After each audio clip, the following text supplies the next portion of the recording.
रुद्राभिषेक के साथ ही विश्वामित्र तपोवन भूमि स्थित मोक्ष धाम आम जनता के लिए हुआ तैयार। उत्तर प्रदेश के मुख्यमंत्री योगी आदित्यनाथ की पहल के बाद विश्वामित्र तपोभूमि के जीर्णोद्धार की शुरुआत हो चुकी है, जहां महर्षि विश्वामित्र तीर्थ स्थापना ट्रस्ट के पदाधिकारी के प्रयासों के बाद गुरुवार को मोक्ष धाम भगवान अर्धनारीश्वर,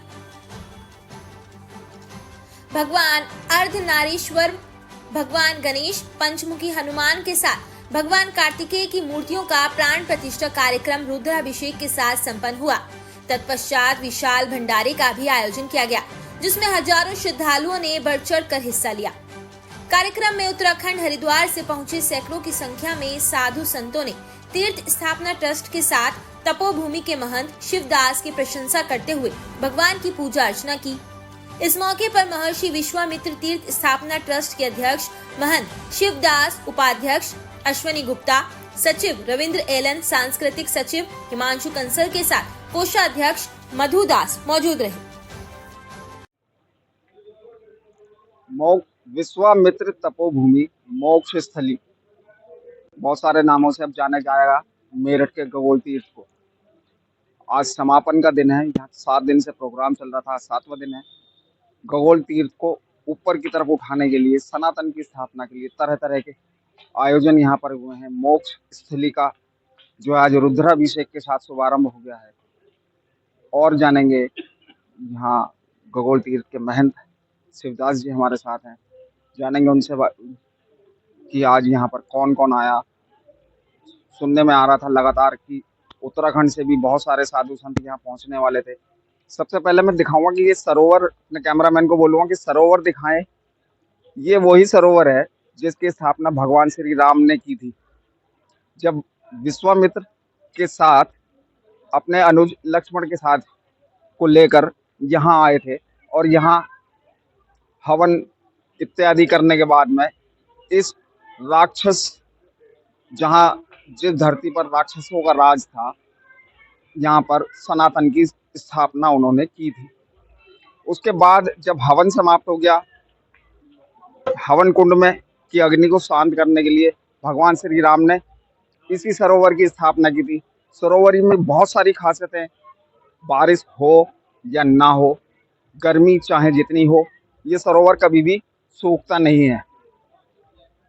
कितना ही गंदा पानी दिखाई दे सरोवर में, लेकिन इस सरोवर की खासियत है कि इसमें स्नान करने के बाद यहाँ पर सभी तरह के चर्म रोगों से छुटकारा मिल जाता है। यहाँ भगवान से प्रार्थना करने के बाद में सभी को इच्छित फल की प्राप्ति होती है। और जानेंगे, शिवदास जी हमारे साथ मौजूद आ गए हैं अब हमारे नज़दीक। जानेंगे, बाबा बताएं कि जो प्रोग्राम चल रहा था यहाँ पे, आज 7वां दिन है, आज समापन भी हो जाएगा शाम को, किस किस तरह से हुआ और क्या क्या हुआ, कौन कौन बाहर से आया, कितने संत आए, कितने छात्र छात्राएं जो पढ़ रहे हैं, सनातन की शिक्षा ले रहे हैं, कितने लोग यहाँ मौजूद रहे और कहाँ कहाँ से आए। ये विश्वामित्र तपोभूमि तीर्थ है, जहाँ भगवान राम और लक्ष्मण जी के द्वारा विश्वामित्र महाराज जी का यज्ञ संपन्न हुआ है। इसको ब्रह्म सरोवर भी कहते हैं, लेकिन बहुत समय से कुछ कार्यक्रम यहाँ पे चल रहा था, जिसका आज राम के कृपा से साप्ताहिक गुरु ग्रंथ साहिब का भी पाठ रखा गया था।